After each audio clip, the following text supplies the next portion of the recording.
This is the Weilong WRM, the maglev and purple internals. This is the WRM V9 with the teal-ish internals. This is the V10 with the split piece design.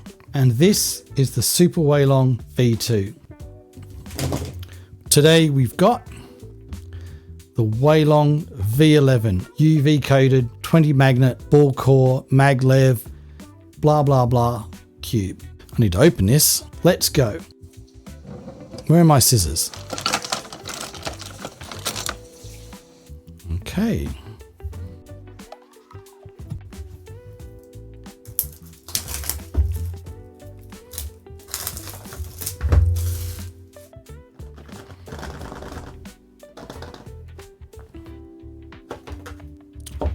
Here we go. We have, is it Yixingdu? I'm not sure. Anyway, same kind of box. That's interesting. We've got the, oh, that's nice. That's a different box to the old one that we had. It's going to be the same kind of opening. No, it's a different mechanism. And here we've got, I'm going to guess the same kind of accessories we always get. Okay, so it'd be nice to still get the screwdriver there because I can use that on the 4x4s and some of the older cubes, but it's the same kind of mechanism there. And who's that? Brewer. I don't know who that is. At least I remember to find the card this time. And the good old original 3x3 solve guide and tensioning guide. So nothing new and exciting there. Let's get straight into the cube. This one's UV coated. Now the first thing we notice is that the magnets are exposed, but they're not adjustable. They're just kind of looking cool, I guess. I'd have to check the other versions. This is the 20 magnet one. I have a feeling the 8 magnet one has a different color there. And then the spring and the matte one, which is the bottom end one, may have different colored magnets as well, just to give you an idea of what's going on. This is a cap design, which is similar to the Super Weilong V2, whereas the previous V10 was a split piece design. I think what that means is, and I'm guessing, looking at the internals of the pieces, they do seem very similar to the Super Weilong. You can see on the V10 here, this is very smooth just there on the little bit of a lip that comes out. Whereas on the Super Weilong V2, it's a little bit sort of graduated, a little bit rough. And I think that's to catch lube and have a little bit of a different friction experience. And that's the same looking on this one. I can see the internal plastic is white. So it's probably the same plastic as this one as opposed to this. So the feeling is going to be more like the Super Weilong in terms of some of the turning sensations, but the actual shape and design looks closer to the V10. Although I must have to say the Super Weilong top part here does all look quite the same, but we'll open it up and have a look inside. This one is UV coated. It's very shiny and very slippery. They always like that out of the box. Quite loose. So we will check the tensioning, but we'll try first turns. Very loose. So we'll definitely have to get into it very fast. It's a really nice feel.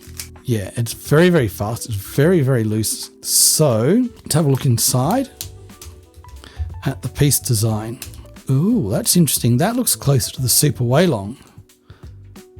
Yeah, let's definitely start taking some of these apart. So this is the Super Weilong V2. And we can see they definitely look almost identical, actually. That's super interesting. Make sure we don't mix those up. And then for the corner pieces, they do look almost identical. That's super interesting. So let's go back to the V10 if I can get this guy open. Didn't sound good. So this is the V10.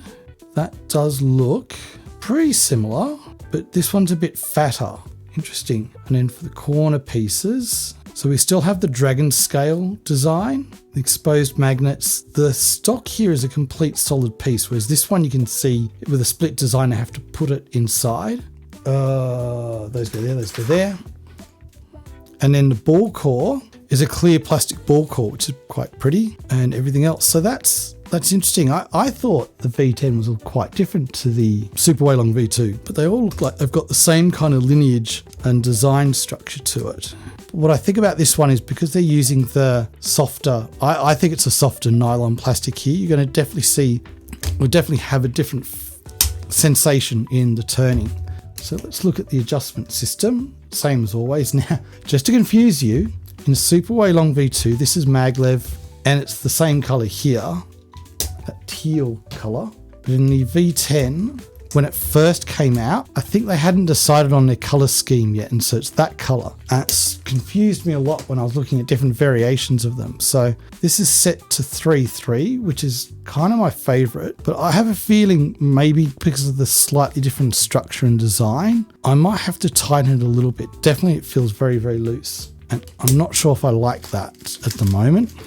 Coming back to the V11 and the Super Waylong V2, they're almost identical inside. I can't see a lot of difference in the piece design, in the contact and the surface and the shape and everything. And that's super interesting. Maybe this is really just a version of this without adjustable magnets, because we don't have these adjustable magnets in it. So maybe it's going to be a very similar sort of turning experience to the Super V2. It's definitely a lot cheaper than the V2, that's for sure. It's more expensive than the V10. And we looked at the Huameng TG a while ago. You can see the video here. And the Huameng TG's got the same kind of adjustable mechanisms on the edge and a slightly different one on the corner, but fundamentally the same. And the same kind of internal, so the white plastic, it's a bit softer. It's very loose to turn. I don't know if that's going to be a problem for me. It's definitely not doing that same thing I had with the YS3M 20 magnet ball core version. It's very fast, which I don't mind. So that's 360, unless it's more than 360. I don't think it'd be double. And then this is the V10, and this is definitely a bit more clacky as well because of the harder plastic that's inside. Whereas this one has a much smoother, softer feel to it. But I definitely am going to need to get in and tension that properly, set it up with a bit of lube, and see how we're going to go. Whoops. What have I done there? But this is very, very fast, and it's definitely a really nice feel. I can think when I set this one up, I'm going to like it more than the Super V2. I find this one a bit slow, and that's only probably because I've put FZ Glide in there, but this one's super fast at the moment. What I want to do to describe the turning sensation of the V10, the V11, and the Super V2 is the V10. When I'm turning it, it feels like I'm doing this.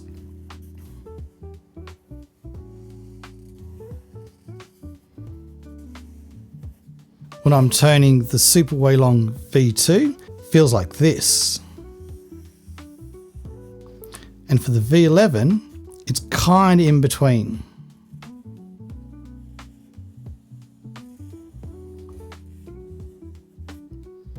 This one is super smooth and twisty and turny, and it doesn't seem to have any issues with the blockiness that, say, a YS3M has. The V10 definitely has some nice corner cutting and it turns well, but you can definitely feel a bit of blockiness there. And the V11 still has that blockiness in some parts, but it's definitely closer to the Super V2 than it is to the V10. Now I got these from Wattle Cube. As always, all the cubes that I get are from Wattle Cube. If you're in Australia and you want some cubes, then the only place you should go to is of course Wattle Cube. Now to put this into comparison, the Waylong V9, and I just had to check that it looked very much like it's the same color as the RS3M V5. The V9 is currently $45. The V10, and that's the 20 magnet ball core version, is $55. And then the V11 is $65, which is the 20 magnet ball core version. With the V11, there are three versions that Wattle Cube have. There's the UV version, which has no ball core. There's the spring tension UV 8 magnet. And then there's this one, which is maglev, UV and 20 magnet ball core with repelling magnets. And these range from $35 up to $65. Let's get this guy tensioned and set up and see what kind of settings we like for it. Now with the new MoU adjustment system, if you're not sure how to adjust it, you can watch my short here on the V10. Has the same mechanism, same clockwise, anti-clockwise for tension and elasticity. I think the adjustments on this, if you've got the V10, don't use the same numbers. It's closer to the Super Wailong V2 for the adjustments. I have this on 3.3 for each of them, and that suits me really well. And when I got the Super V2, I've got it on 3.3 as well, and I find it a little bit too loose. And so this one's the same thing. I've just ratcheted it up to 10 on the tension, and that seems to suit me a bit better. I don't like the travel very much. I don't necessarily corner cut very well, but I think for me, like at the moment I've got an 8 for the tension, and so the corner cutting is not going to be great. So I think that will suit me fine. I'm wondering if I wanted to think about loosening the tension a little bit, but increasing elasticity. I think I definitely need to slow it down with some lube. I don't know what to use today. I think I might try and look for, I quite like the Mystic and the Silk, and I also quite like FC Calm. For some reason mine's turned blue. I think we'll start with some Mystic and Silk because they're quite soft, luscious ones, and I think that's what this one needs. Yes, they're very small tester bottles I got a long time ago. I'm going to put that on the surface there. I'm not going to put it on the tracks just yet. I might think about something else for the tracks. I'm not a big fan of having half a dozen different lubes on each individual piece because I find they just kind of start fighting with each other and they don't do a very good job. It's easier to take a fast cube and slow it down than it is to take a slow cube and speed it up. Okay, let's do some solves while I give you my final thoughts. The Moyu Wailong V11 essentially feels like a Super Wailong V2 and the V10 got together, had a party, and decided what the best bits of each are. I really like this cube. It has a really nice, soft, comfortable feel and turning, similar to the Super Wailong V2, but the advantage here is it's a lot cheaper. You don't have the same kind of customization for the magnet strength you do in a Super Wailong. This comes in 4 different varieties, but the 2 main ones I think people are going to be going for are the Spring 8 magnet ball core and this one, the Maglev 20 magnet ball core. This is super fast and you do need to adjust it and lube it in order to bring it back down to a speed that may be reasonable for you. Compared to the V10, this is much less clacky. It's closer to the V2 in terms of the sound and the sensation of the turning. So in summary, it's a great cube. It's more expensive than the V10, which is more expensive than the V9, as you would expect, but it's heaps cheaper than the Super Wailong V2, which is in a level of its own in terms of price. Should you get this one? Should you get the 20 magnet ball core or the 8 magnet ball core? It really comes down to what you like for speed. I prefer the Maglev and the faster one, which I can then slow down, or you can just start with the Spring version and the 8 magnet ball core and then work with that, which is also a little bit cheaper than the top end one, which are both UV coated. As you watch my solves, you might note I'm not that great at turning, and how would I describe, what would I think of, what's the sensation I would describe it as? You are fighting against the blade. It gets heavier with each move. Yeah, maybe that's how I'd describe it.